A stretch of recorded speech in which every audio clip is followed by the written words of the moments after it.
Assalamualaikum. Bugün kitap okuştum başlayayım. Çünkü bir grupta bir plan dokladını berişim gerek. 20 metr kitap okuşumdan belki kitabım kalğandı şunu toluklayman hazır. Bülbül. Adamın kendinden emin bir tavırla yolun karşısına geçişini izledi. Sırtı dimdikti. Şapkası kısa kesilmiş kahverengi saçlarının üzerinde ne kadar da düzgün duruyordu. Kafedeki Alman askerleri onu sıcak bir şekilde karşılayarak sırtını sıvazlayıp aralarına aldılar. Isabella tiksinerek başını çevirdi. İşte tam o sırada onu gördü. Kafanın duvarına yaslanmış parlak gümüşü bir bisiklet. Bisikleti görünce Isabella şehre her gün onunla gidip gelmenin hayatını nasıl değiştirebileceğini, ağırlarını dindireceğini düşündü. Bisikletler normalde kafedeki askerler tarafından korunurdu. Ama bu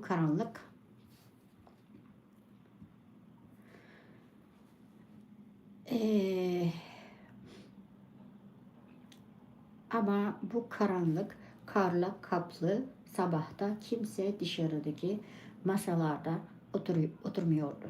Yapma bunu. Kalbi hızla atmaya başladı ve eldivenlerinin içinde avuç içleri terledi.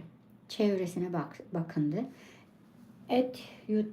Kuyruğunda bekleyen kadınlar hiçbir şey görmemeyi ve kimseyle göz teması kurmamayı alışkanlık haline getirmişlerdi. Caddenin karşısındaki kafenin camları buğulanmıştı. Askerler içeride zeytin rengi silüetler olarak görünüyordu. Kendilerinden ne kadar da emindiler. Bizden eminler diye düşündü Isabella acıyla. Bu düşünceyle birlikte içindeki o küçük çekince de kayboluverdi. Sepeti yakınında tutarak kendini buzdan kayganlaşmış sokağa attı. O saniyeden ilk adımı attığı o andan itibaren çevresindeki dünya bulanıklaşmış ve zaman yavaşlamıştı. Nefesinin sesini duydu ve yüzünün önünde buharını gördü. Binalar bulanıklaştı ya da beyaz enkazlara dönüştü. Kar gözlerini kamaştırmıştı. Tek görebildiği iki siyah tekerlek ve gümüş rengi bisiklet gidonunun ışıltısıydı. Isabella bunu yapmanın tek bir yolunun olduğunu biliyordu. Hızlı olmak. Sağa sola bakmadan, duraksamadan. Bir yerlerde bir köpek havladı. Bir kapı sertçe kapandı. Isabella ise yürümeye devam etti. Bisikletle arasında 5 adım kalmıştı. 4, 3, 2. Kaldırıma çıktı. Bisikleti kaptı ve üzerine atladı. Onu Arnavut kaldırımlı sokaktan aşağı sürerken bisikletin gövdesi yoldaki tümseklerde tıngırdadı. Isabella köşeyi kayarak döndü.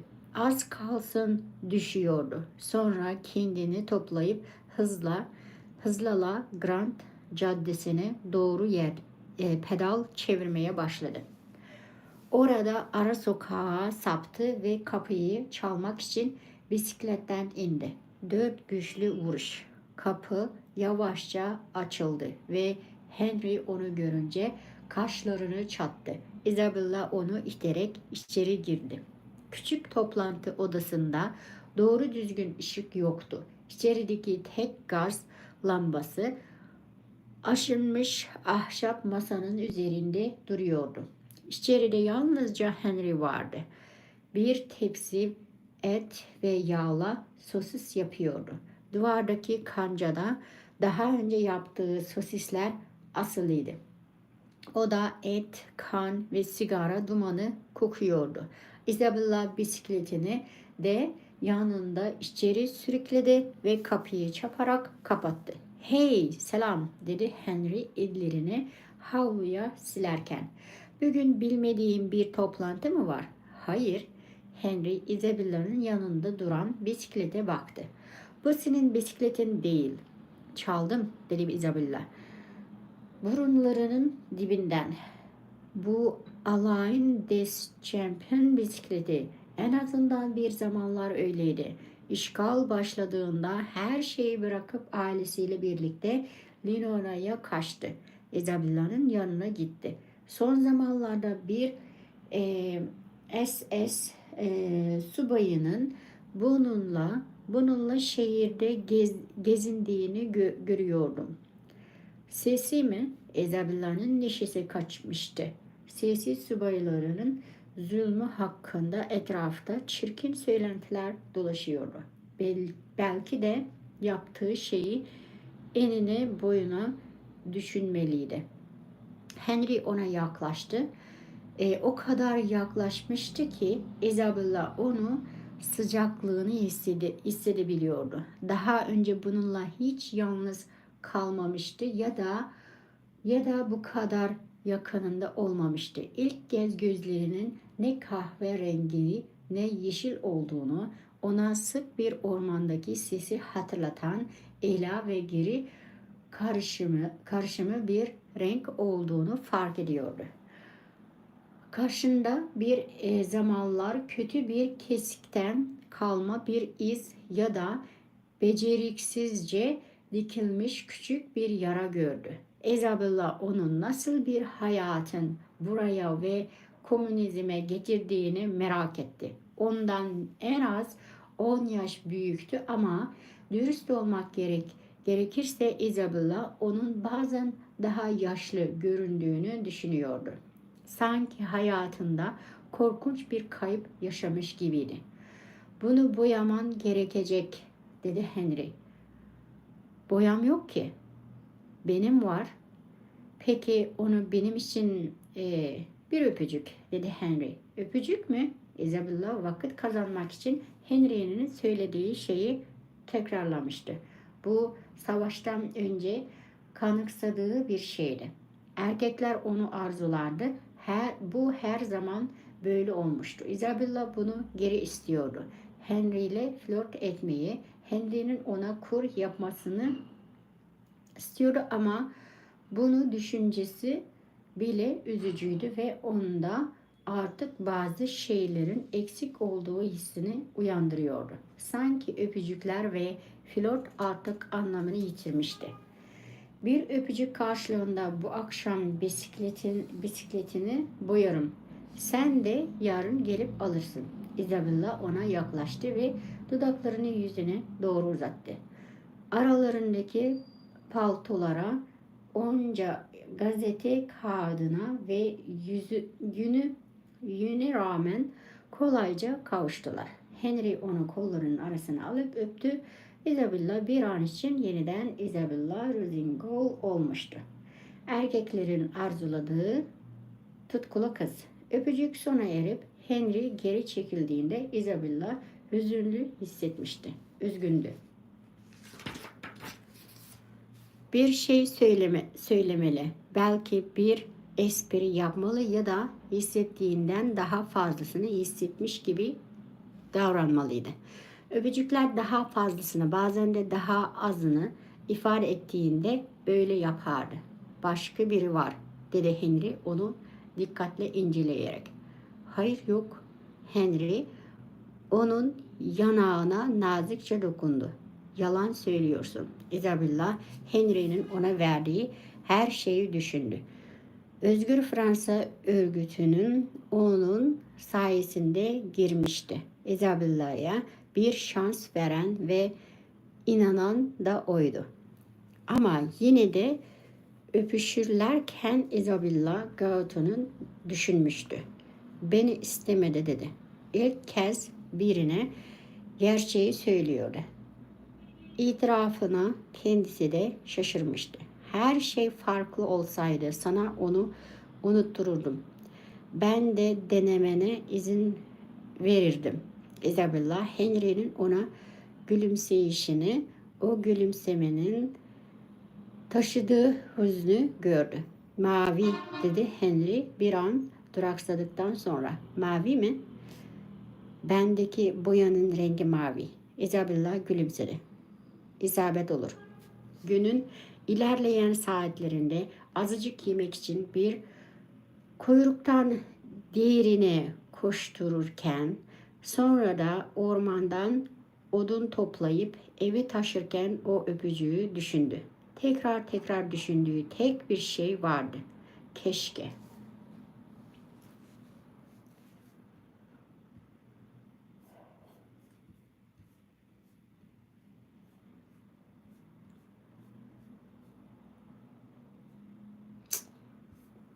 Kaç dakika? 102. Aa, neyse bakayım.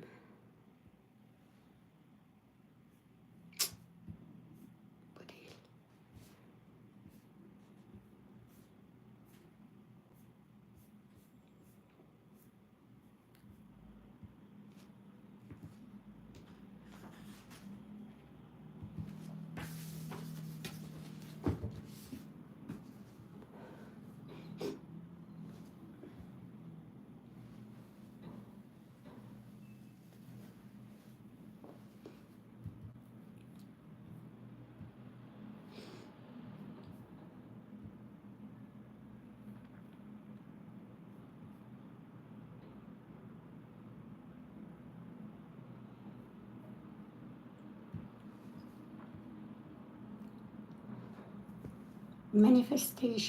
Manifestations of vulnerability are shamed and explored by peers. Peer-oriented young people thus face two grave psychological risks that more than suffice to make vulnerability unbearable and provoke their brains into defensive action.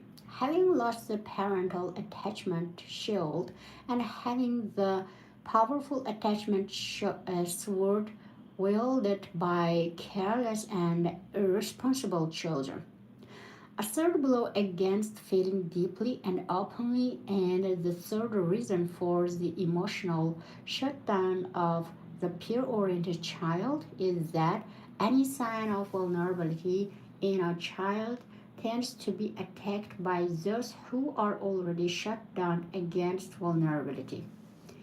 To give an example from the extreme end of the spectrum, in my work with violent young offenders, one of my primary objectives was to melt their defenses against vulnerability so they could begin to feel their wounds. If a session was successful and I was able to help them get past the defenses to some of the underlying pain, their faces and voices would soften, and their eyes would water.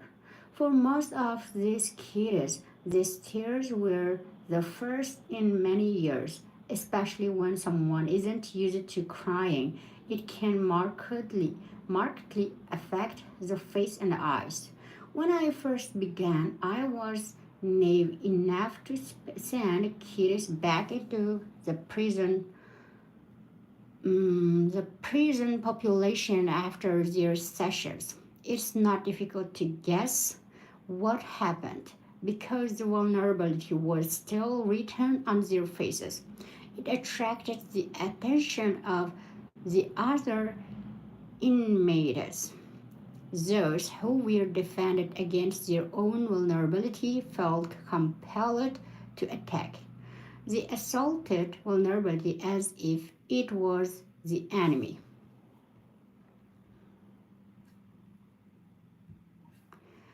I soon earned... Okay. Bir şey basın.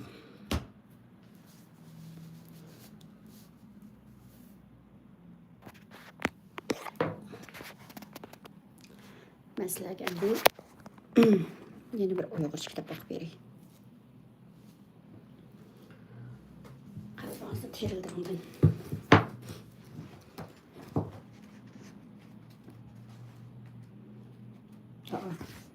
Ben kıymetine bu.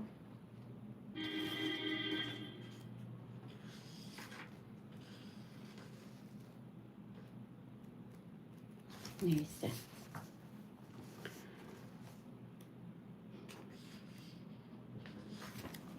Hoş haber, bir kızınız oldu. Bunu okuyandım ben.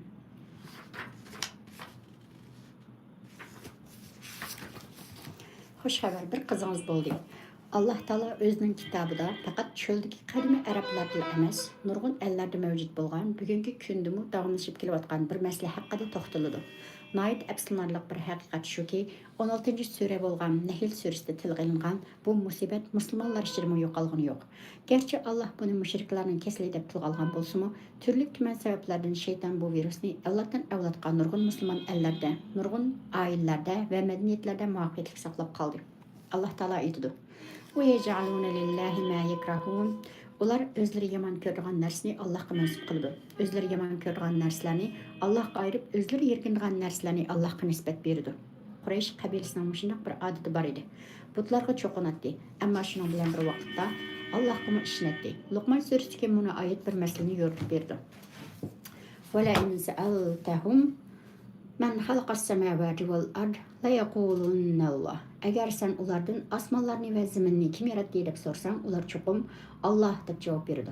Şunun bilan bir vaqtda ularning yana başqa ilahları ve a'la biladigan işleri bar edi. Masalan, go'shtning eng yaxshi qismini o'zlari uchun ayirib, qolgan arzimas qismlarini butlarga ataydi yoki Allohga qoldiratdi. Ya'ni asosan o'zlari arzu qilmaydigan narsalarni Allohga beradi. O'xshash shaklda, albatta arablarning qiz farzand xalmaslikdek an'anasi bor edi. Qiz bolalarni yaxshi ko'rmaydi. Qiz farzandlik bo'lishni bir xo'rliq deb qaraydi. Ammo qizlarni Allohga nisbat berishni hech qanday masala deb qaramaydi. Afa asfakum robbukum bil banina wattakhadha min al malaikati inasa. Acaba Allah sizlarga o'g'illarni xas qilib, farishtalarni o'zining qizlari qilib olganmi? Acaba Allah sizlarga o'g'illarni xas qilib, farishtalarni o'zlarining qizlari qilib olganmi? Bu külkilik gapni nereden tapdыңlar? Bunun arkasında şunluk bir mantiqi var. Allah'a nimeli bersan xoşal buludu. Fakat bersanlı buldu. Ama hayatının köp kısmı için terişip tirmiş vatkan her narsa ve a'la biladigan işlerin elbette özün için buluşu gerek. Özün için yaşayın gerek, Allah için emas. Bu ahval hech kimning baş to'lashni yaxshi ko'rmaydiganiga, hammalarning qo'ldan kelishicha az baş to'lab qutulish ko'ydi ekanligiga o'xshab qoldi. Allohga zakot berish, sadaqa berish, qurbonlik qilish, hatto vaqtingni berishingmi faqat majburiyatdan va qolgan umringda o'zing uchun yashay olishing uchun. Mana bu oyatda tilga olingan va Allohning ular haqida o'zlari uchun xohlamagan narsalarni Allohga ataydi deb sharhlagan kishilarning kasal ko'z qarshidir. Wa yaj'aluna lillahi ma yakrahun va tasifu alsinatuhumul kaziba أن لهم الحسنى لا جرم أن لهم النار وأنهم مفرطون. Ular özleri yaman körüdüğün nərsini Allah'a mənsub qılıdı. Aqibetimiz yaxşı buludu dep söylüydü. Şübhəsiz ki, onlarga dozaq azabı əlbəttə bardır. Ular dozaqda taşlanıb qalğıçılardır. Ular Allah'a ən az vaxtını acırtıdı. Ən izini Allah'a verirdi. Sadiqa və nəzirlərinin ən naçirini Allah'a qaldırdı. Əslində ular yalğan sözləvədidir. Desile buladı. Ama Allah ayette ve tesifu elsinetuhumul kezib deydi. Vasf Arapçada bir narsani tasvirlash qobiliyati bulup hamma adam tasvirlashda yaxshi bo'lolmaydi. Allah bu yerda yolg'onchilikqa mahirlar haqida so'z qilyotidi. Ondan elsine kelimesini qo'llanib Elsinetillar kelimesinin Kur'an'da sözlerini yaxşı tanlaydigan kişiler için işletilganligini görürsüz. Bu yerde bayan kılgan kişiler mi yalgan yavadaqlarını özleri hem etrafıdakiler için təsirlik, dəbdəbilik ibareler bilen bizep bazarga salıdı. Ondaqda bu yerdeki yalgan nime? Enne lehumul husna. Özlerinin en yaxşısına erişidiganlığı, qandaqdır ularning Allah'a kichkina narsani berishi, o narsa nima bo'lishini qat'iy nazar, ular uchun shuncha cho'ng ish ekanki, uning badaliga Allohdan yaxshisini kutishi kerak. Ularning to'qigan yolg'oni mana bu.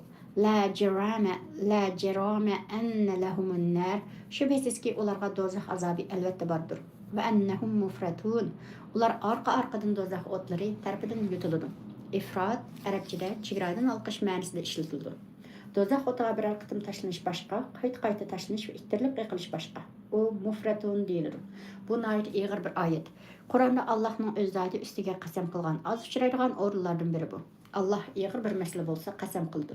Allah'ın bir mesele üstüde qasam qilishi hergiz yengil çaqılgıl bolmaydigan bir iş. Ama eğer Allah öz zati üstüge qasam qılsa, ahval tıxım ağır deganlikdir.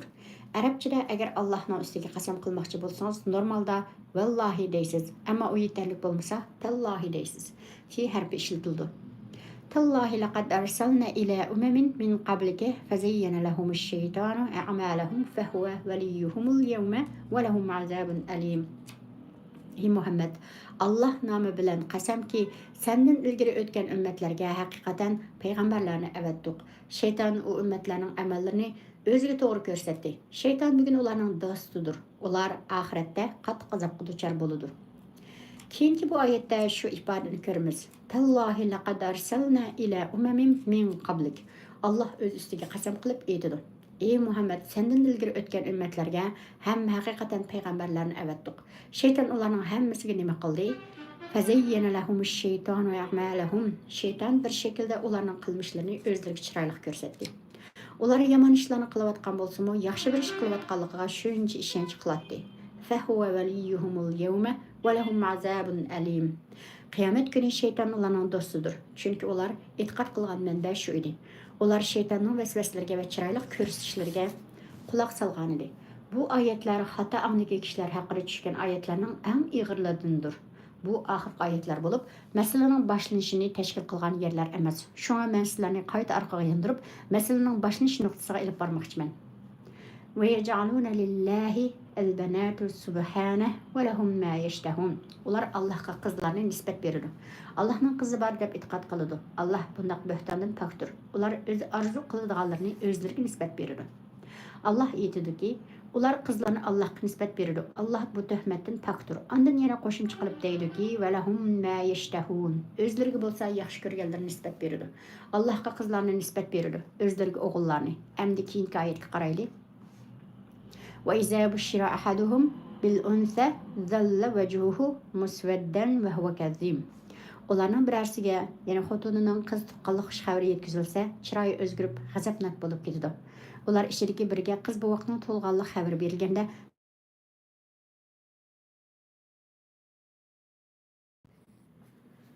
demek o adam ayalının toğutunu saklavatdı. O vakitlerde ultra avazlık teşhiriş esvaplarının yokluğu isimizde bolsun. Ahiri bu vakt toğuludu. O oğul bolsun dep ümit kılıdı. Toğut annesi çıkıp o bir kız deydi.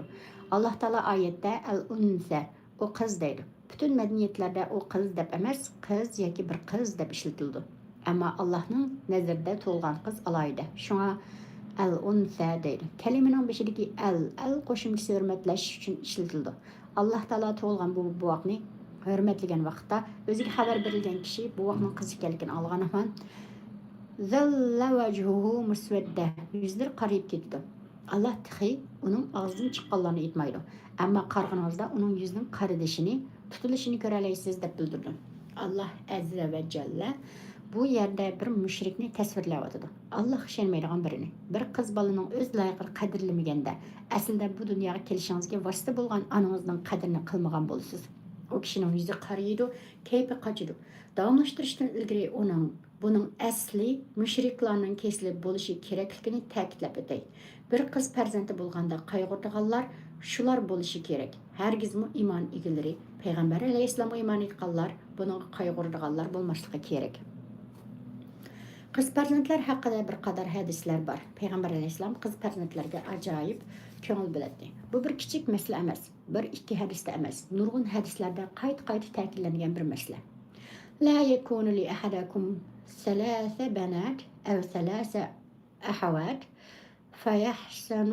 fayahsanu ilayhim illa dahalal jannah. Sizlarning aranglarda 3 qiz yoki 3 qiz qarinishi bo'lib, ularga yaxshi muomala qilgan bo'lsa, jannatga kirmay qolmaydi degan.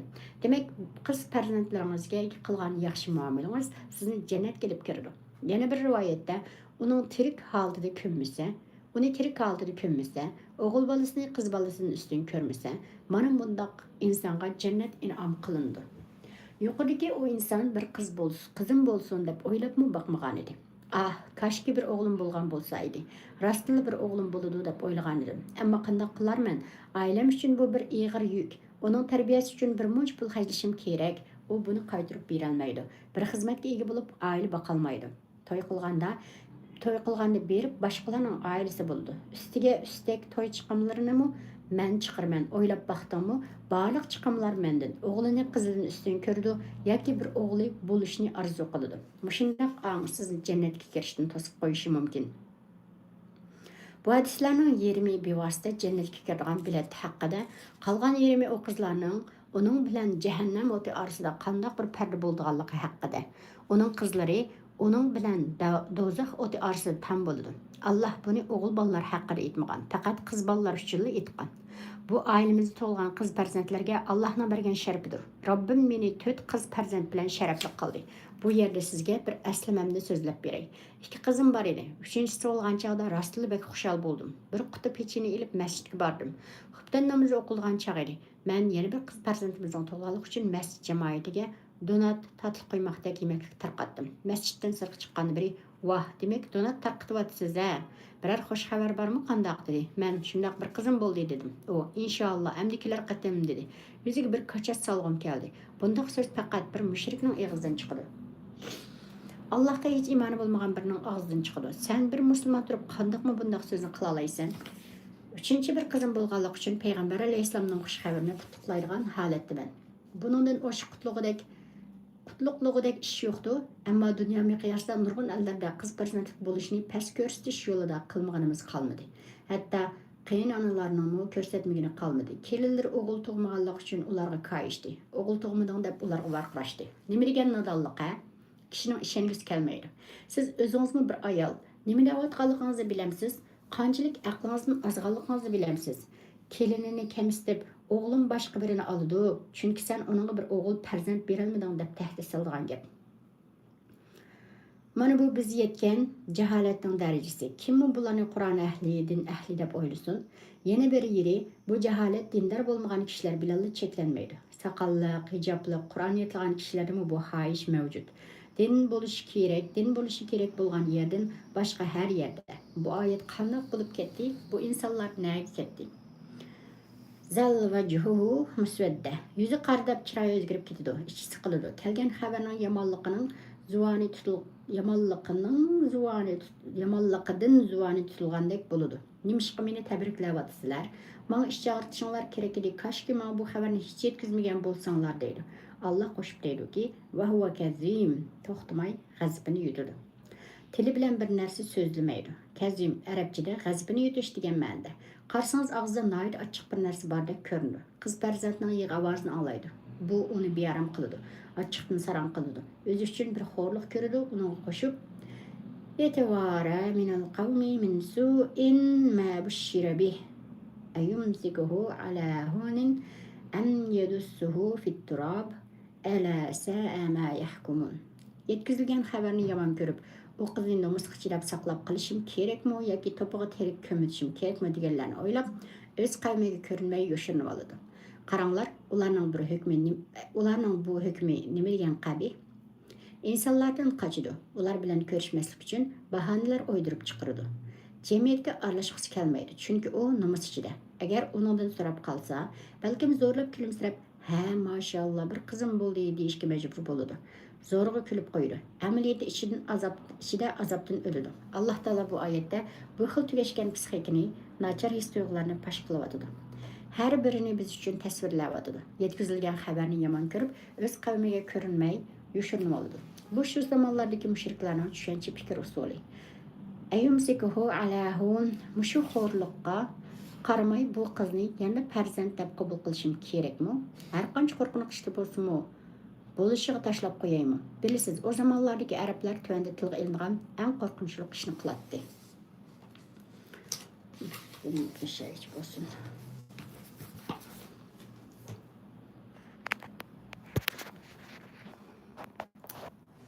Şimdi sizlarga tafsirroq beray.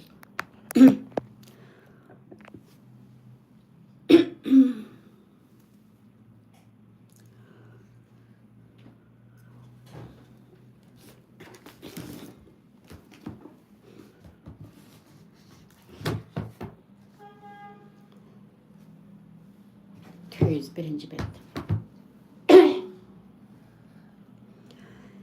İkinci, birov bir ayolni nikohga ilib, uning jinsiy tarafdan yaqinchilik qilmasdan ajrashgan va ilgari ayolning mehri belgilanib bo'lgan bo'lsa, shu mehrining yarmi ayolning haqqidir. Navoda ayol o'z roziligi bilan uningdan voz kechsa, u er uchun halol bo'ladi. Shunaqla ermu agar atagan mehrining hammasini berib o'tishni xohlasa, u ayol uchun haloldir.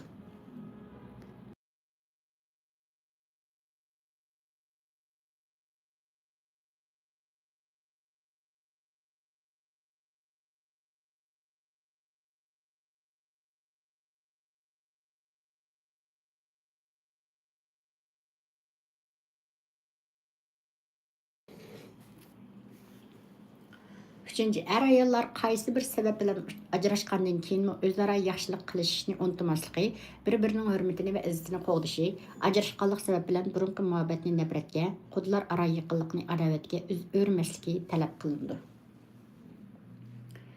Namozning vaqtlariga rioya qilish. Bismillahirrahmanirrahim. Hafizu alas salavati was salatil wusta wa qumu lillahi qanitin. فإن خفتم فرجالا أو ركبانا فإذا أمنتم فاذكروا الله كما علمكم ما لم تكونوا تعلمون. Tercümesi 238. ayet. Sizler namazlarga bo'libmi o'tirdiki namoz, ya'ni asr namoziga alohida ahamiyat beringlar. Allohning huzurida itoatmanlik bilan turinglar. 239. ayet. Sizler qo'rqinchda qolganinglarda namozni piyoda yoki uloqliq ketib berib o'qisanglar bo'ladi. Amalliq topganinglarda namozni Alloh sizlarga ta'lim bergan bo'yicha to'liq o'qinglar. Allohning sizlar bilmagan ahkomlarni sizlarga ta'lim berganligi uchun uning shukr qilinglar. Tafsiri. 5 vaqt namoz dinning asosli to'rigi. Shundaqla dinning kunda 5 qatim takrorlanib turadigan amaliy farzidir. Kunda 5 vaqt namozni mukammal ado qilish har qanday musulmon, baliq, aql kishi uchun farzdir. Namozning nafsini poklash, ruhni saqlashtirish va gunohlarni yuvishga zo'r ahamiyati hech kimga maxfiy emas. Payg'ambar alayhissalom bir kuni sahobalarga: "Ara'aytum law anna nahara bi babi ahadikum yaghtasilu fihi kulla yawmin khamsa. Ma taqulu zalika yubqi min darani." قالوا لا يبقي من درنه شيئا قال فذلك مثل الصلاة الخمس يمحو الله به الخطايا. Yani sizlerning ishkimlar oldida bir o'stan bo'lsa, har kun uningda 5 qatim yunsanglar, badninglarda kir qolamdi deganda sahobalar hech kir qolmaydi degan. Ondan payg'ambar alayhissalom 5 vaqt namozni shunga o'xshashdir. Alloh uning bilan gunohlarni o'chiradi degan. Payg'ambar alayhissalom hayotining oxirgi lahzalarida sahobalarga namozga ahamiyat berishni tavsiya qilgan. Demak, 5 vaqt namoz musulmon kishining hayotidagi eng muhim shonliq ibodatdir. Musulmonning hayotida namoz shunchalik zo'r ahamiyatli bo'lganligi uchun uni har qanday bir o'zruyisidan tark etishga qat'iy bo'lmaydi. Hatto qo'rqinchli kasallik, safar ustidagi vaqtlarda namozni tark etishga bo'lmaydi. Kesal kishi qurbi yetmasa, imo ishorat bilan namoz o'qishga buyurilgan. Musulmon kishining bunday sharoitlarda namozni uloqliq ketib berib o'qimdi yoki piyoda ketib berib o'qimdi. Qanday holatda bo'lsin, tark qilmay o'qishi, ammo qo'rqinch yo'qolgan va o'zrilar tugagan vaqtlarda 5 vaqt namozni aslidagi qoidasi bo'yicha to'liq ado qilishi farzdir. Namozda xushuning ahamiyati zo'rdir. Xushu dunyoni qishlarni qalbidan butunlay chiqarib etgan holda Alloh taologa yuzlanib, uning haybatidan ayminib itoatmanlik bilan turish deganlikdir. Namozda xushu farzdir. Va qumu lillahi qanitin, ya'ni Allohning huzurida itoatmanlik bilan turinglar degan oyat buni maqsad qiladi. Oyatda asr namozining alohida tilga ilinib ta'kidlanishi, asr namozining bomdod bilan peshin va shom bilan xuftandan iborat 4 namozning o'tirisi kelgan ahamiyatli namoz bo'lganligi uchun bo'lsa kerak. Payg'ambar alayhissalom Ahzab g'azotida asr namozining qazo bo'lib ketganligidan qattiq afsuslanib, "Shag'aluna anis salatil wusta salatil asr mala'allohu biyutahum va quburahum nara." Ya'ni ular bizning asr namozini vaqtida o'qishimizga to'sqinlik qildi. Alloh ularning uylarini va qabrlarini o't bilan to'ldirsin degan edi. Muhim nuqtalar.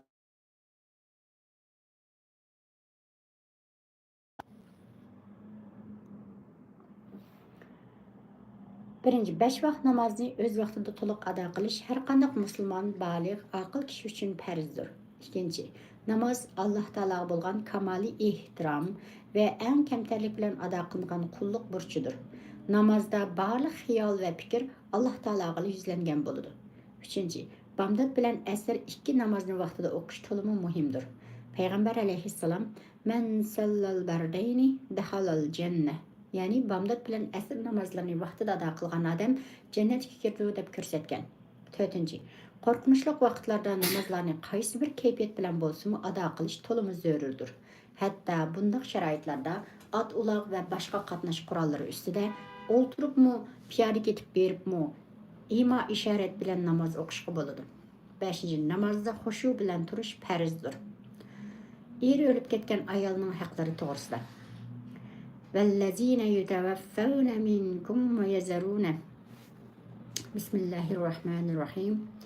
والذين يتوفون منكم ويذرون أزواجا وصية لأزواجهم متاعا إلى الحول غير إخراج فإن خرجن فلا جناح عليكم فيما فعلن في أنفسهن من معروف والله عزيز حكيم وللمطلقات متاع بالمعروف حقا على المتقين كذلك يبين الله لكم آياته لعلكم تعقلون.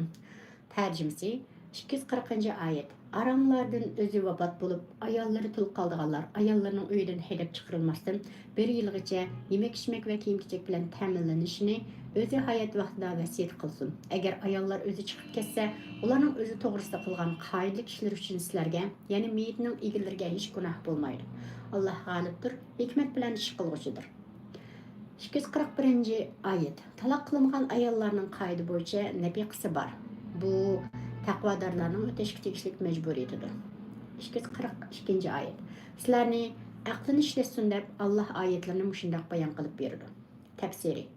Alloh taolo ayollardan burun vafot bo'lg'uvchilarning vafot bo'lish oldida ayollar to'g'riliq varislarga vasiyat qilib qoldirishining zarurligini bayon qildi. Vafot bo'lg'uchi jon uzishdan burun varislarga uning ayolini bir yilgachilik uning uyidan haydab chiqarmaslikqa, ayolning yemek içmek, kiyim kechek, dori darmon qatorliq barliq ehtiyojlarini erning qoldirgan mol dunyosidan chiqim qilib ta'minlab berishga vasiyat qilishi zarurdir. Varislarmi vasiyatga amal qilib, mazkur ayolni erining o'limiga 1 yil to'shmasdan uydan haydab chiqarmasligi lozim. Agar ayol o'z ixtiyori bilan eriga 4 oy 10 kun hozir tutib bo'lgandan keyin uning uyidan chiqib ketishni xohlasa, u chiqib ketishdan ma'ni qilinmaydi. Shundan keyin u yotliq bo'lsa-mu, uning ixtiyoridir. Erining varislarining uni yotliq bo'lishdan ma'ni qilish yoki uning qiyinchiliklarni tug'dirish huquqi yo'qdir. Bunda qilg'uvchilar gunohkor bo'ladi. Alloh taolo o'zining amr farmonlarini amalga oshirishga va kishilarga zulm qilg'uvchilarni jazolashga albatta qodirdir. Alloh taoloni hech qanday bir kuch yengolmaydi. Alloh taolo barliq ishlarda va amr farmonlarda hikmat bilan ish ko'rguchidir. Talaq qilingan ayollarga erlarning qoida bo'yicha pul moldan xoliganini berishi belgilandi. Bu hukm yotliq bo'lib, eri bilan yaqinchilik qilgan va yaqinchilik qilmay turib ayrilgan ayolning hammasini o'z ichiga oladi. Ularga pul moldan bir narsa berishi mayli erning ustiga belgilangan haq deyilsin, mayli ixtiyoriy yordam deyilsin, har holda Alloh taolodan qo'rqadigan taqvodor kishilarning o'tashga tegishli burchidir. Alloh taolo musulmonlarga aqlini ishlatsin deb shariat ahkomlarini ana shunday tafsili bayon qilib berdi.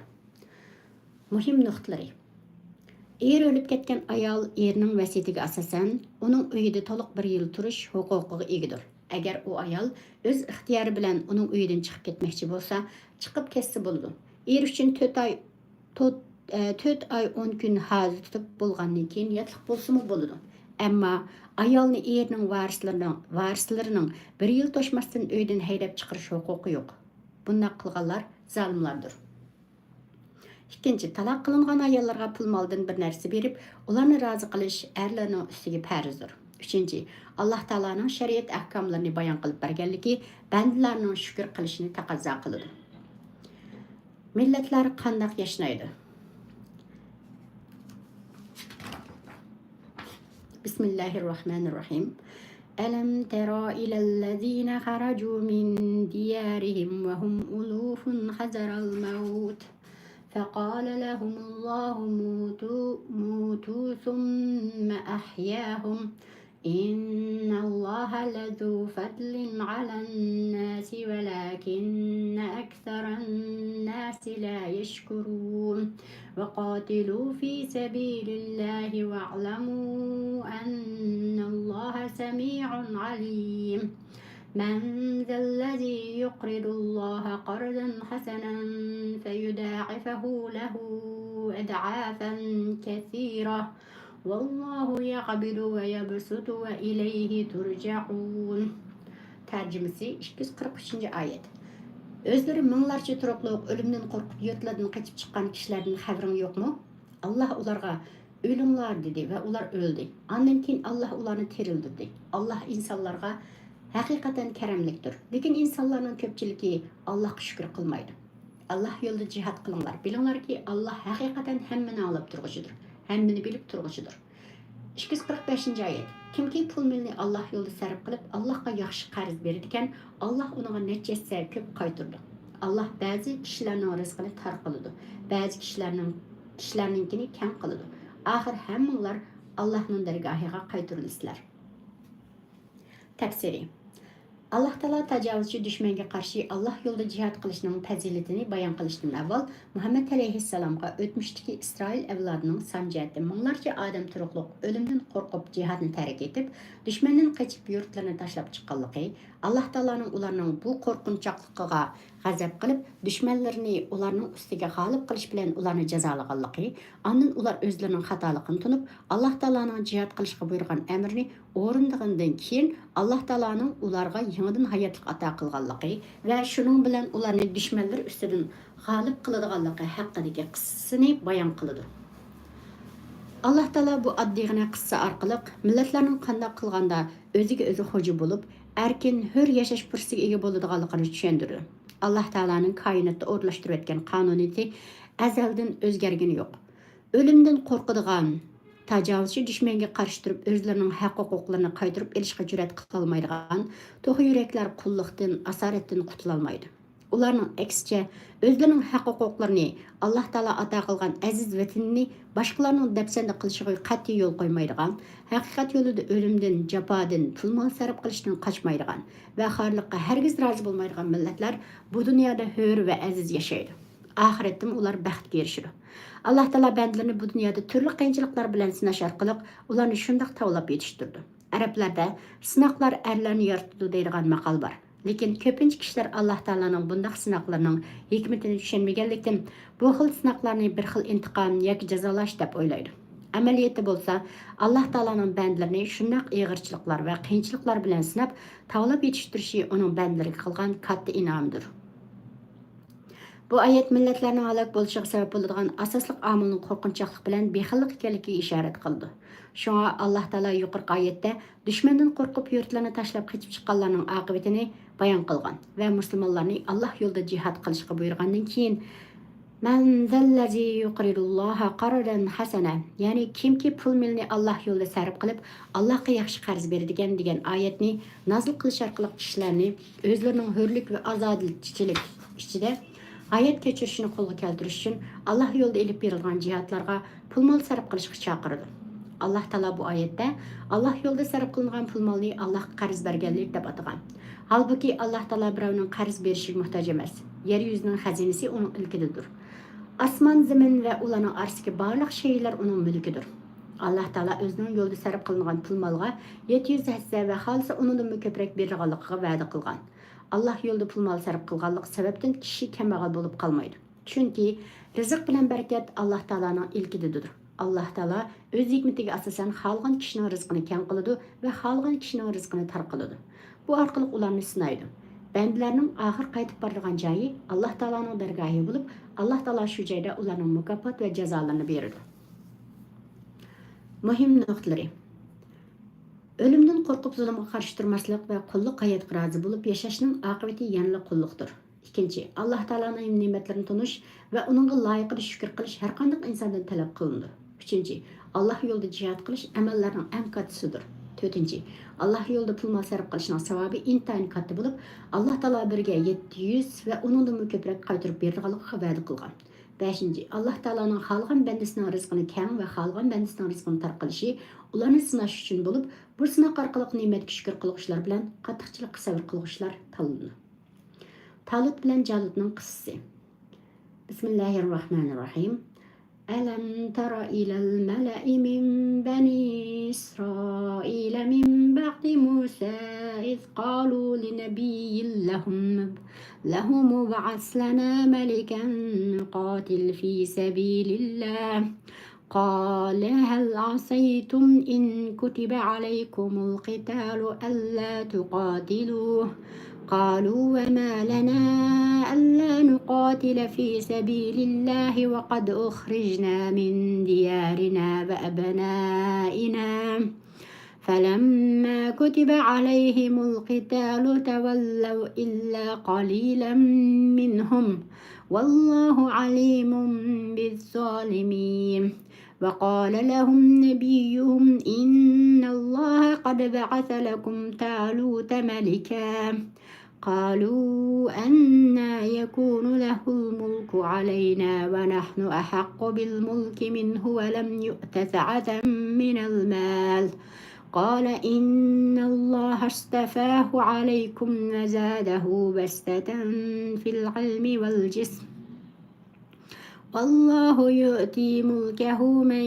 يشاء والله واسع عليم وقال لهم نبيهم إن آية ملكه أن يأتيكم التابوت فيه سكينة من ربكم وبقية مما ترك آل موسى وآل هارون تحمله الملائكة إن في ذلك لآية لكم إن كنتم مؤمنين. Tercümesi 246. ayet. Ey peygamber, sana Musa'dan keyin yaşayan İsrail evladının katta başlarının haberi yetmedi mi? Ular öz vaqtida özlerinin peygamberiga bizga bir padişah tiklab bergin. Uning boshchiligida Allah yo'lida jihad qilaylik deyishgan edi. Payg'ambar, sizlarga jihad qilish farz qilinsa, jihad qilmay qolsanglar-chu dedi. Ular yurtlarimizdan haydab chiqarilgan va balavoqlarimizdan juda qilingan tursak, qandaqmi Allah yo'lida jihad qilmaylik dedi. Ularga jihad qilish farz qilingan chog'da ularning az bir qismidan boshqa hammasi jihad qilishdan bosh tortdi. O'ziga zulm qiluvchilarni Allah obdan bilguchidir. 247. ayet. Peygamberi ularga sheksizki Allah sizlarga Talutni padişah qilib avatdi dedi. Ular u qandaqmi bizga padişah bo'lalaydi? Padişah bo'lishga biz undan bekrak haqliqmiz. Uning ustiga uning mol mulki ko'p bo'lmasa dedi. Payg'ambar Allah Rasululloh sizlarga padişah qilishga uni tanladi. Uni ilmi mo'l, qomatli qildi. Allah padişahlikni xalqan odamga berdi. Allah fazli karami keng, hammani biladigan zotdir. 248. ayet. Ularga payg'ambar aytdi. Uning padişahligining alomati shuki, sizlarga bir sandiq keladi. Uning Rabbinglar tarafidan sizlarni taskin topqizgan narsa va Musaning Harunning tavobiatlari qoldirib ketgan narsalar qarshlangan bo'ldi. Uni farishtalar ko'tarib keladi. Agar Allohga va uning payg'ambariga ishongan bo'lsanglar, buningda albatta sizlar uchun bir dalil bor. Tafsiri. Allah taolo musulmonlarga jihad qilishni farz qilib belgiladi. Badr g'azotida e'tiboran Allah yo'lida jihad qilish boshlandi. Ma'lumki jihad qilishda irodalik erlar bilan pul molga bo'lgan ehtiyoj intayin cho'ngdir. Islom da'vatining tarqalishiga to'sqinlik qilayotgan, insonlarning e'tiqod erkinligini bo'g'ib olgan va musulmonlarga tahdid silayotgan arab ajamning zo'ravon kuchlarga taqobil turish uchun Madinadagi musulmonlar safini kuchaytirish, mujohidlarning irodasini tavlash, ularning har tarafdan yetishtirib chiqish to'liq zarur. Tabiiyki g'azotdan qochish, qo'rqinchoqlik qilish va pul mol sarf qilishga bexillik qilish qatorliq illatlar erlarning sha'niga yarashmaydigan nuqsonlardir. Nuqson.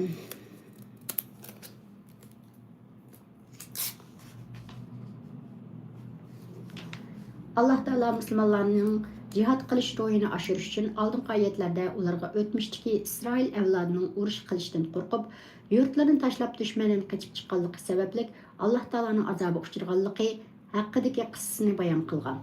Andan arqadınla musulmonlarni Allah yo'lida mustahkam iroda bilan jihad qilishga buyurgan. Jihadga askarlarni va qurol yaroqlarni tayyorlash yo'lida pul molga bo'lgan ehtiyojning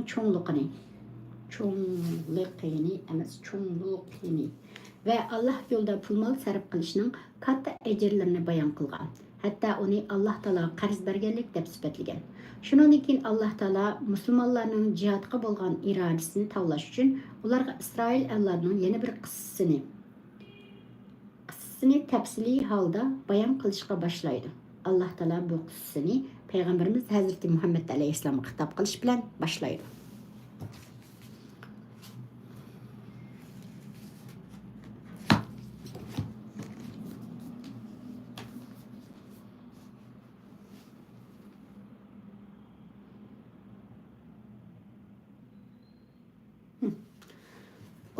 Vaktimiz var.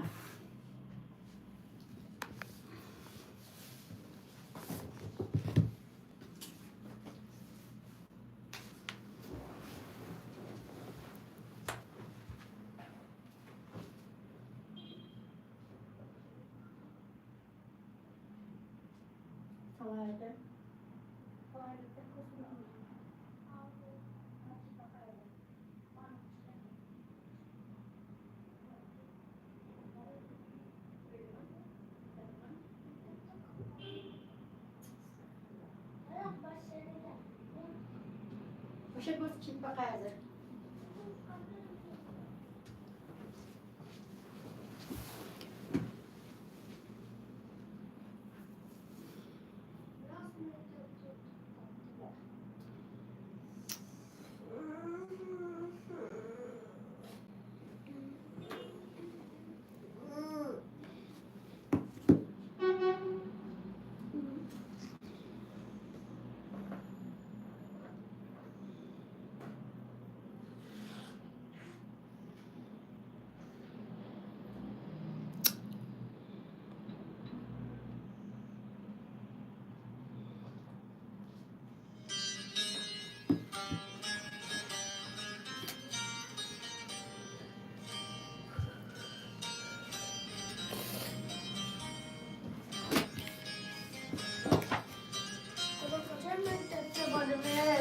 Anlatayım.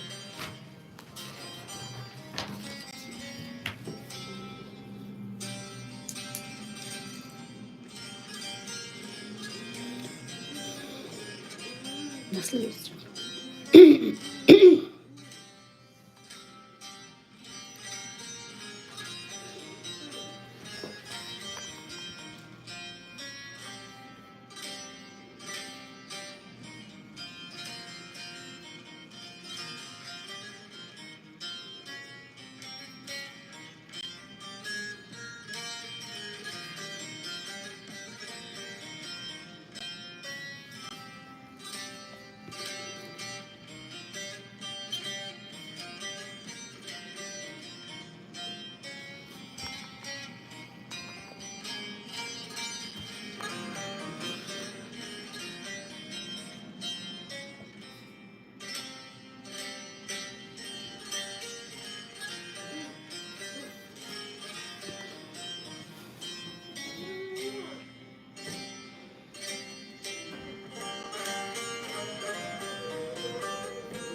Hı.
Bugün de oldu işçilik. Allah qəmədətən munlağa.